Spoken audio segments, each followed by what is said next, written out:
புதுக்கோட்டையில் புதிய பேருந்து நிலையம் கட்ட வெளியிடப்பட்ட ஒப்பந்த அறிவிப்பாணை ரத்து செய்யப்பட்டிருக்கிறது.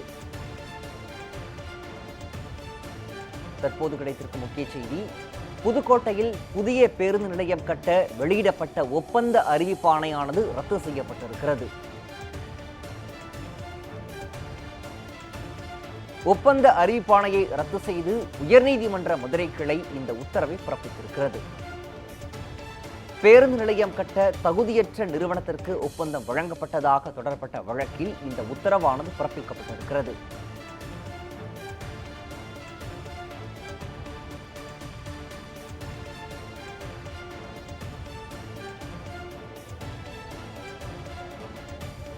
புதுக்கோட்டையில் புதிய பேருந்து நிலையம் கட்ட வெளியிடப்பட்ட ஒப்பந்த அறிவிப்பாணையானது ரத்து செய்யப்பட்டிருக்கிறது.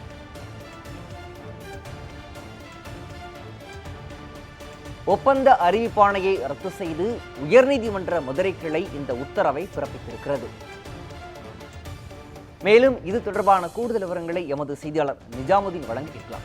நிஜாமுதீன் வணக்கம். இது தொடர்பான முழுமையான விவரங்களை பதிவு பண்ணலாம்.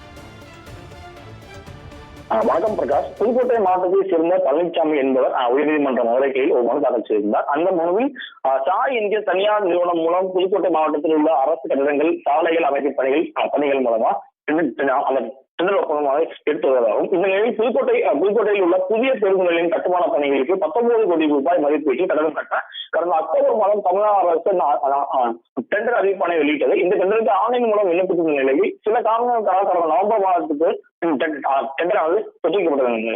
இந்த நிலையில் கடந்த 21ஆம் தேதி டெண்டர் நடைபெற்றது. தொழில்நுட்ப ஏல மதிப்பீட்டு பட்டியலில் வெளியிடப்பட்டது. டெண்டர் விண்ணப்பத்தை கைத்தராத காரணத்தில் அந்த விண்ணப்பத்தை நிராகரித்து உத்தரவிட்டனர். இதனில் தனது விண்ணப்பத்தை வேண்டும் என்று நிராகரித்ததாகவும் அந்த புதிய டெண்டரை வழங்க வேண்டும் என கோரி ஒரு மனு தாக்கல் செய்திருந்தார்.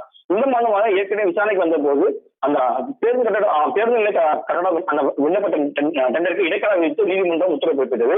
இந்த நிலையில் இந்த மனுவானது ஜிஆர் சுவாமிநாதன் விசாரணைக்கு வந்தது. அப்போது ஏல மதிப்பீடு விண்ணப்பத்தின் முறையாக கைவிடவில்லை என சிறிய காலத்தை காட்டி கூறி மனுவாளர் விண்ணப்பத்தை நிராகரித்து எடுக்கத்தக்க என கூறிய நீதிபதி, மேலும் புதிய பேருந்து நிலையம் அந்த மற்றொரு நிறுவனத்துக்கு இந்த ஒப்பந்தம் கொடுக்கப்பட்டுள்ள இந்த நிறுவனத்துக்கு தகுதி என்பது இருதரப்பு வாதங்களை வைத்து பார்க்கும்போது முறையாக தகுதி இல்லாத காரணத்தில் அந்த ஒப்பந்தத்தை கொடுக்க வேண்டும் எனவும் தெரிவித்துள்ளார். மேலும் எனவே புதுக்கோட்டை நகராட்சி புதிய பேருந்து நிலைய கட்டுமான பணிக்கு நகராட்சி நிர்வாக இயக்குநர் வீட்டுப்பட்ட டெண்டருக்கு ரத்து செய்து உத்தரவு பிறப்பித்துள்ளார்.